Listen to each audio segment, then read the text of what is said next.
আগামী 17ই মার্চ তোমাদের বায়োলজি পরীক্ষা।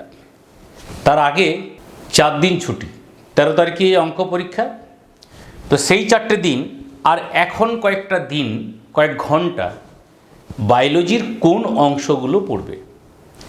লাস্ট মিনিট সাজেশন, অর্থাৎ যেটুকু অংশ না দেখলেই নয় সেইটুকু অংশ তোমাদের এটা উপহার দিতে চলেছেন কে না মাননীয় বিজয় বন্দ্যোপাধ্যায় স্যার। তুই জানো যে তার বর্তমান মেমারিতে বিরাট নামডাক রয়েছে। শুধু তাই নয়, তিনি বিভিন্ন বইয়ের লেখক, সেই শিক্ষক মহাশয়।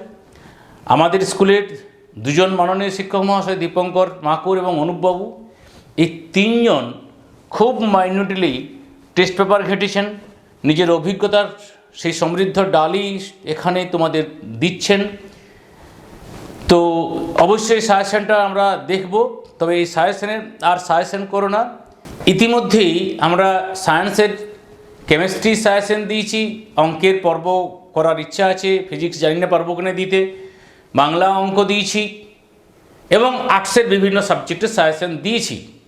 যারা দেখোনি তারা দেখতে পারো, ডেসক্রিপশনে লিঙ্ক থাকলো। আশা করি ভীষণ উপকৃত হবে। অন্যান্য বছরের পরিপ্রেক্ষিতে বলছি। আরেকটা জিনিস বলে রাখি, এই সাজেশন টাইপ করেছি আমি, বলছি আমি, তাই ভুল ত্রুটি থাকাটাই হয়তো স্বাভাবিক। তো চলো, এটাকে বেশি গুরুত্ব দিও না, এই ত্রুটিটাকে, জিনিসগুলোকে বুঝে নাও কি স্যারেরা প্রশ্ন দিয়েছেন। আশা করি ভীষণ কাজে লাগবে। আমরা নেক্সট কম্পিউটার স্ক্রিনে যাব। তাহলে আমরা সরাসরি সাজেশনে প্রবেশ করি। এটা লাস্ট মিনিট সাজেশন। তো প্রথম যে অধ্যায়, রিপ্রোডাকশন ইন অর্গানিজম, জননগত স্বাস্থ্য, এখানে টোটাল মার্কস থাকে 14। প্রথমে 2 মার্কসের প্রশ্নগুলো দেখব। বক্রধাবক, হস্রধাবক এবং ঊর্ধ্বধাবক পার্থক্য, 3টে কি জিনিস, একে অপরের সাথে পার্থক্যটা রেডি করতে হচ্ছে। অ্যাপোমিক্সিস বলতে কি বোঝো, উদাহরণ সহ আলোচনা করো। এলোগেমি এবং জেনোগেমির মধ্যে পার্থক্য। স্ববন্ধাত্ব বলতে কি বোঝো।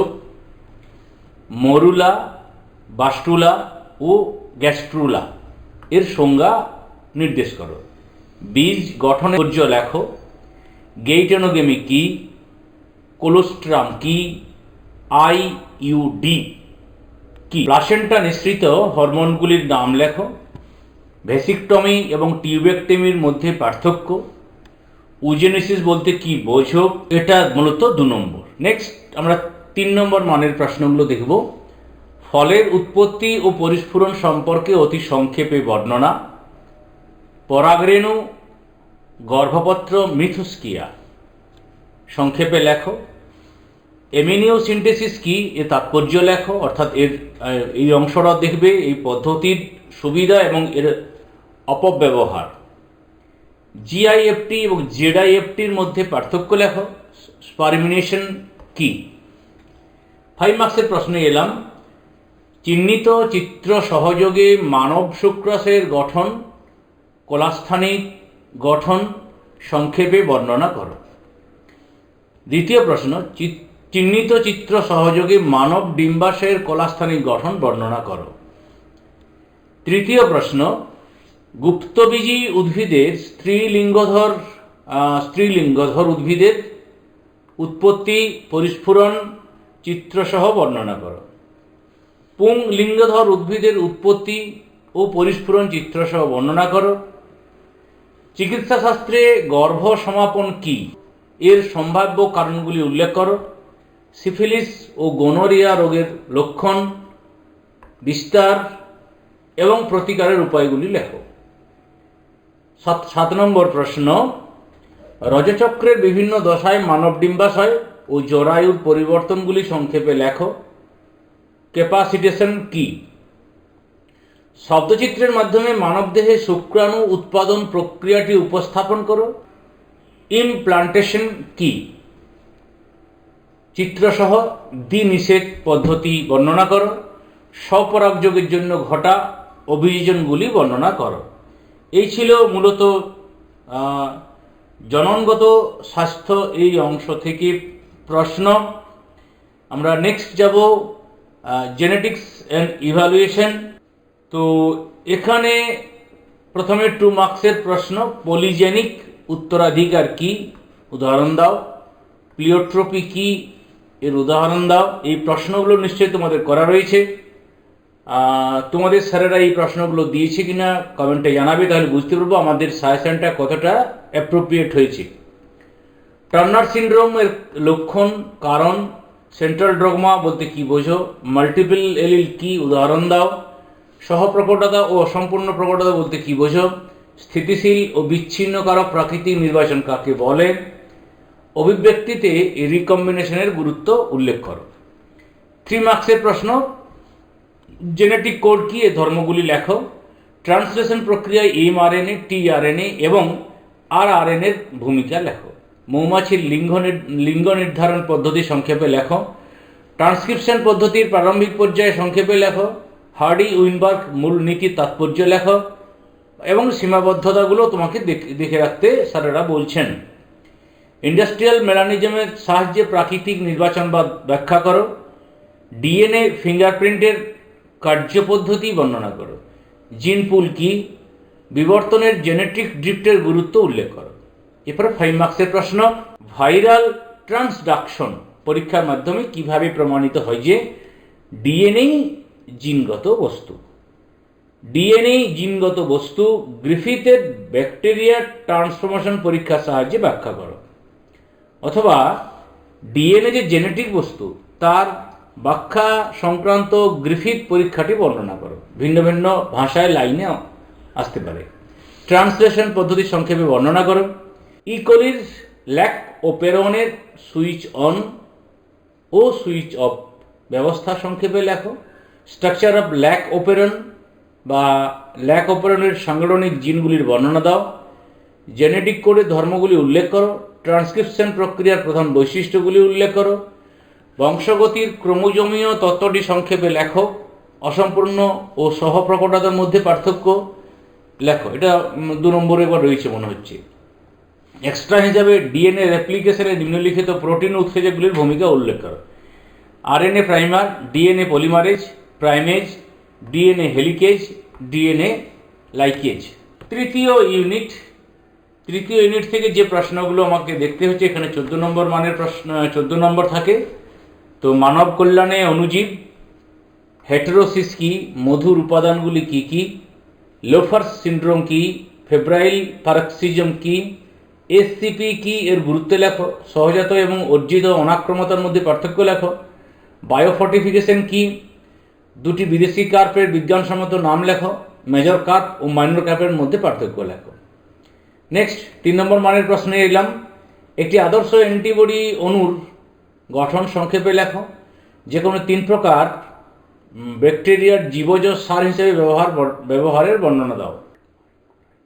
অ্যাক্টোমাইকোরাইজা, এন্ডোমাইকোরাইজা গঠনকারী ছত্রাকের নাম লেখো। VAM এর গুরুত্ব লেখো। পেস্টের জৈবিক দমন পদ্ধতি উদাহরণসহ আলোচনা করো। প্রাথমিক ও গৌণ সিওএইচ ট্রিটমেন্টের মূল পার্থক্য কী? প্রণোদিত প্রজননের সুবিধাগুলি লেখো। নিবিড় মিশ্র চাষ কী? ইমাস্কুলেশন কী?